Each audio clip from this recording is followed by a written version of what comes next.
তার মধ্যে পিকি ব্লাইন্ডার্স দেখতেছি, এর মধ্যে দেখলাম যে একটা মানে খুব ইন্টেন্স সিন, তার মধ্যে পিছনে এরকম কেটলি ফোটার সময় যেরকম একটা শীষ দেয় সেরকম একটা শীষের শব্দ শোনা যাচ্ছে। এই হল মধ্যে দারুণ তো, ইন্টেন্স একটা সিনের মধ্যে ইন্টেন্স ব্যাকগ্রাউন্ড মিউজিক, এপিক। পরে দেখি সিন চেঞ্জ হচ্ছে কিন্তু ব্যাকগ্রাউন্ড মিউজিক আর চেঞ্জ হচ্ছে না। এরপর বুঝতে পারলাম যে আসলে শব্দটা আমার ইয়ারফোন থেকে আসতেছে না, এর বাইরে থেকে আসতেছে। পিকি ব্লাইন্ডার্স বন্ধ করলাম, দেখলাম যে এখনও বেজে যাচ্ছে, একদম পুরো দুনিয়া ধ্বংস করে ফেলা টাইপের শব্দ। তারপর বুঝতে পারলাম যে এটা ফায়ার অ্যালার্ম। ফায়ার অ্যালার্ম তো বাঁচতেছে ভালো কথা। আমি আমার হাতের নাগালে যে 3টা মানে ফায়ার ডিরেক্টর আছে কাছাকাছি, ওগুলোকে সবগুলোতে যে বাটন টেপে আসতেছি, কারণ সাধারণত যদি ওইটা জ্বলে ওঠে তারপরে আপনি চাইলে বাটন চাপতে পারবেন, যদি এটা ফলস অ্যালার্ম হয় তাহলে ওটা বন্ধ হয়ে যাবে, মানে সবাইকে পুরো বিল্ডিংয়ে দৌড়াদৌড়ি করতে হবে না। দেখলাম যে কোনোটাতে কাজ করতেছে না, তারপরে বুঝলাম যে দোষ আসলে আমার না। তারপরে সুন্দর মতন দরজাটা খুলে দেখলাম যে হ্যাঁ, বাইরে তো একদম ধ্বংস হয়ে যাচ্ছে দুনিয়া, প্রচণ্ড আলো, প্রচণ্ড শব্দ, তার মধ্যে একটা ছেলে এরকম দৌড়ে চলে যাচ্ছে। এখন যেটা করলাম, ভিতরে মাথাটা ঢুকালাম, ঢুকানোর পরে ফোন, কারণ ফোন তো নিতেই হবে, বাই চান্স ইভাকুয়েশনের সময় ফোনটা আমার মনে হয় যে বেশি ইম্পর্টেন্ট নেওয়া, যদি হাতের কাছে না থাকে। যদি 3 সেকেন্ড লাগে ফোন কালেক্ট করতে, ওই 3 সেকেন্ড ফোনের পেছনে দেওয়াটা ভালো। দ্বিতীয়ত হচ্ছে আমি চাবিটা লাগবে, আমি এটা জানি, একদম এসেনশিয়াল। ফোন এই কারণে থাকা ভালো, কারণ আপনি ধরেন যে বিল্ডিংয়ের অন্য কোনো প্রান্তে আটকায় গেলেন, এখন জানাবেন কেমনে? আপনার বাঁচার চান্স অনেক বেড়ে যাবে যদি আপনি বাইরের ওয়ার্ল্ডের সাথে যোগাযোগ করতে পারেন, তাহলে কমে যাবে। সো ফোনটা নিলাম, চাবি নিলাম, আর একই সাথে আমার Insta360 Go 2 এর যে ক্যামেরাটা, যেটা খুবই নতুন কিনছি, সেটাকে জাস্ট তুলে নেই, বুকের মধ্যে লাগায় দৌড় দিলাম। মানি ব্যাগটা নেওয়ার টাইম নেই। এখন দৌড় দিলাম মানে হচ্ছে জাস্ট বের হয়ে আসছি, বের হয়ে এসে আমি আমার দরজা লক করছি। এটা ইম্পর্টেন্ট এই কারণে, এটা ফলস অ্যালার্ম হলে সমস্যা। এবং সবচেয়ে বড় কথা যে রিয়েল অ্যালার্ম যদি হয় তাহলে অ্যাটলিস্ট এতটাও কাছে সমস্যা আসে নাই, যতটা কাছে আসলে আমি মানে আমার সেন্সেস টের পাবে। যেমন ধরা যাক পোড়া গন্ধ অথবা ধোঁয়া, যদি আমি নাকের মধ্যে পেতাম যে পোড়া গন্ধ পাওয়া যাচ্ছে অথবা ধোঁয়া দেখতে পাচ্ছি, তাহলে দরজার লক টক করতাম না, হয়তো আমি আমার ফোনও নিতাম না, নগদে ভাগতাম, কারণ তখন হয়তো প্রত্যেকটা সেকেন্ড ইম্পর্টেন্ট। এখন এই জিনিসটা যে করে বের হয়ে আসতেছি, এখানে একটা জিনিস মানে যেটা আয়রনিক বলছিলাম আর কি, যে পিকি ব্লাইন্ডার্স আমাকে দেখতে বলেছিল এই কারণে, কারণ টমাস শেলবি হচ্ছে খুবই ঠান্ডা মাথার একটা লোক, সব কিছু ক্যালকুলেট করে করে আর প্রচণ্ড রকমের হিসাব নিকাশ করে করে এবং বিপদের মধ্যে ঘাবড়ে যায় না। এখন আমি হয়তো অল দ্য টাইম টমাস শেলবির মতো ক্যারেক্টার না, বাট আমার একটা ফানি সাইড হচ্ছে যে কোনো সময় যদি যে কোনো গ্যাঞ্জামের গন্ধ পাওয়া যায় বা যে কোনো ধরনের বিপদের গন্ধ পাওয়া যায়, তাহলে আমার মাথা একেবারে বরফের মতো ঠান্ডা হয়ে যায়। প্রবলেম হচ্ছে যে যখন নর্মাল টাইম, তখন আমি প্রচণ্ড অস্থির, প্রচণ্ড লাফালাফি করতেছি, প্রচণ্ড রকমের একটা টিনেজারদের মতো করতেছি, সবই ঠিক আছে। কিন্তু যদি আপনি আমার সামনে একটা সত্যিকার বিপদ ঠেলে দেন, যদি একটা ডাকাত একটা অস্ত্র তাক করে আমার দিকে, অথবা যদি কোনো বিল্ডিং আগুন লেগে যায়, অথবা যদি কোনো জায়গাতে আমি আটকায় যাই, যেখানে আমি ছাদের মানে ঠিক নিচের একটা ব্যালকনিতে আটকে আছে এবং বাইরে থেকে আমাকে বেয়ে বেয়ে নামতে হবে ছাদটা, যেটা আসলে হয়েছিল। তারপরে এই ধরনের যে কোনো সিচুয়েশনের মধ্যে যেখানে আমি একটা বিপদের মধ্যে আছি, সেখানে আমার মাথা পুরোপুরি ঠান্ডা হয়ে যায়। এবং শুধু এটা আমার ক্ষেত্রে হয় তা না, এটা অনেক মানুষের ক্ষেত্রে হওয়ার কথা, কারণ এটা আসলে ঠান্ডা করার মানে আমাদের যে বিপদের সময় খুব ফাঁকা মাথা নিয়ে ক্লিয়ারলি চিন্তা করার যে ব্যাপারটা, এটা আসলে আমাদের ইনস্টিংক্ট থেকে আসে। আমাদের শরীরে অনেকগুলো কেমিক্যালের জন্য দেয়। তবে 2 ধরনের মানে রিয়াকশন হতে পারে। আর একটা রিয়াকশন হয় যে যারা প্রচণ্ড প্যানিক করে ফেলে, একটা জিনিস একটু নর্মাল থেকে ছুটে গেলেই পুরোপুরি প্যানিক করে ফেলতেছে। আইদার আপনি ওরকম, তারা হলে আপনি আমার মতন, যারা বিপদে পড়লে মাথা ঠান্ডা হয়ে যায়। তো এইখানে যেটা হয়েছে যে ওইখানে তো আমি দেখলাম যে আমি ওই বাকিদের মতন দৌড়াদৌড়ি করে বের হলাম না, আমি আমার রেগুলার পেস থেকে একটু জোরে পেস দিয়ে সুন্দর মতন সিঁড়িতে বের হয়ে গেলাম, কারণ এলিভেটরে ওঠা উচিত না যদি আপনার বিল্ডিংয়ে ফায়ার থাকে অথবা অন্য কোনো ঝামেলা যদি হয় বিল্ডিংয়ের মধ্যে, কারণ এলিভেটর যদি মাঝখানে আটকা যায় ক্রাইসিস টাইমে আপনি ঝামেলা পড়বেন, এটা একটা ব্যাপার।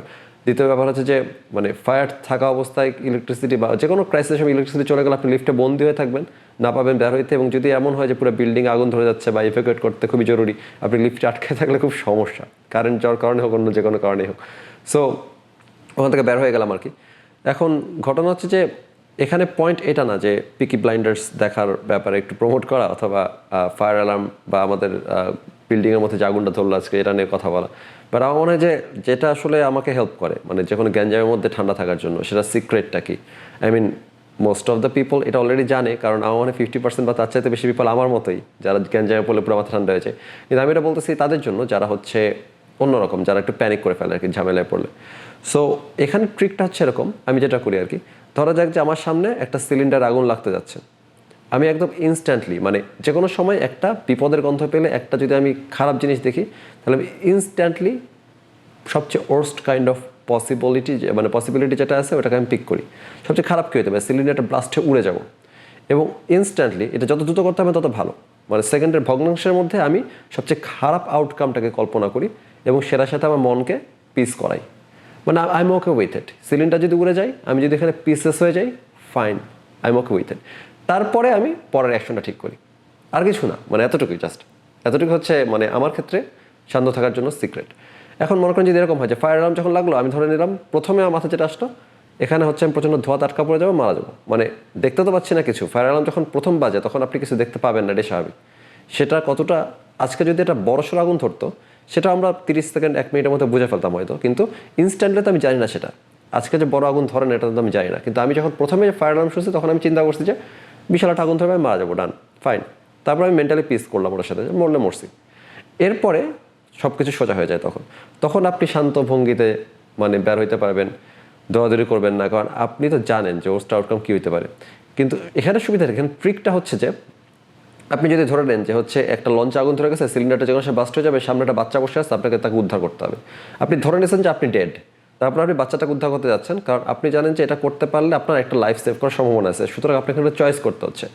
চয়েস নাম্বার 1 হচ্ছে যে আপনি সরাসরি পানিতে লাফ দিবেন, বাচ্চা মরলে মরছে। চয়েস নাম্বার 2 হচ্ছে যে আপনি জানেন আউটকাম কী হইতে পারে, তারপর আপনি আগায় যাচ্ছেন, কারণ বাচ্চাটাকে নিয়ে লাফ দিতে হবে।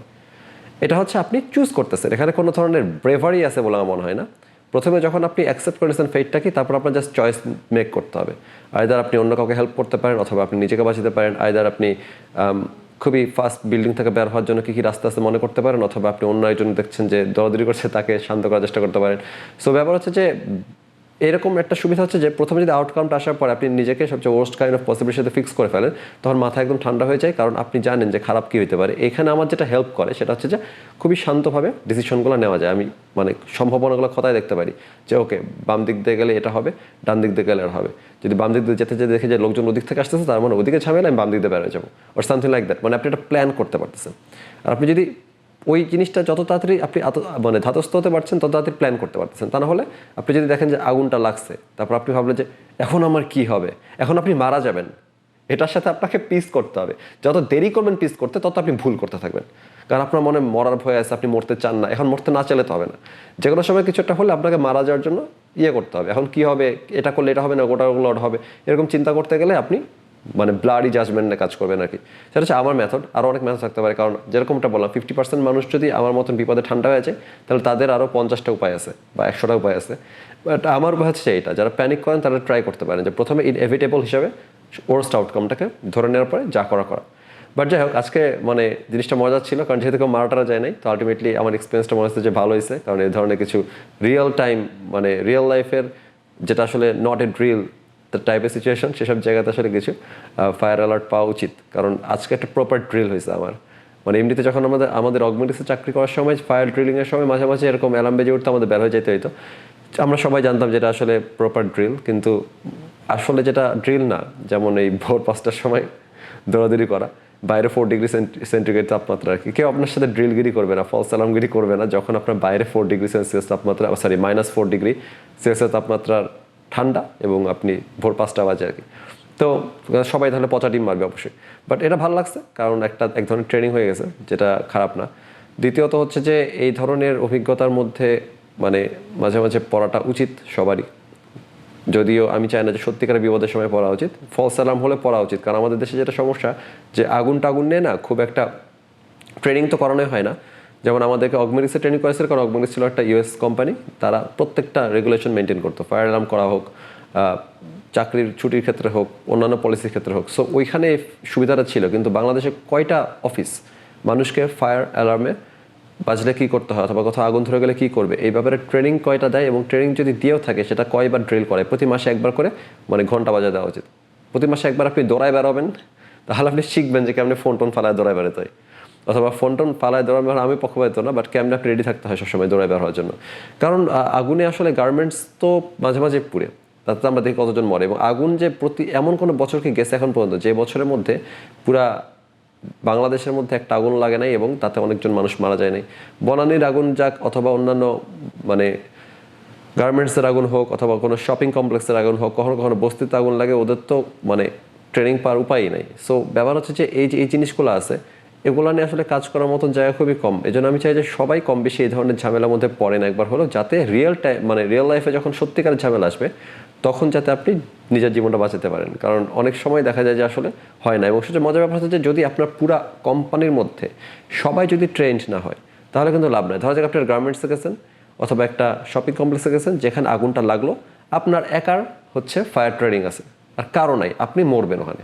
আপনি একা কেমনে বের হবেন? যদি এমন হতো যে পুরোটা বিল্ডিং একটা হল ঘর এবং আপনি মাঝখানে যারা চিল্লায় বললেন যে আমি নেতৃত্ব নিচ্ছি, তাহলে আপনার একটা স্লাইট চান্স আছে। কিন্তু 10টা রুম থেকে 10 জন বের হয়ে আসবে, আপনি ছাড়া কারো ট্রেনিং নাই, অথবা 50 জন মানুষের ট্রেনিং আছে, ওই বিল্ডিংয়ের মধ্যে 2000 জনের ট্রেনিং নেই, ওই 50 জনও বের হতে পারবে না।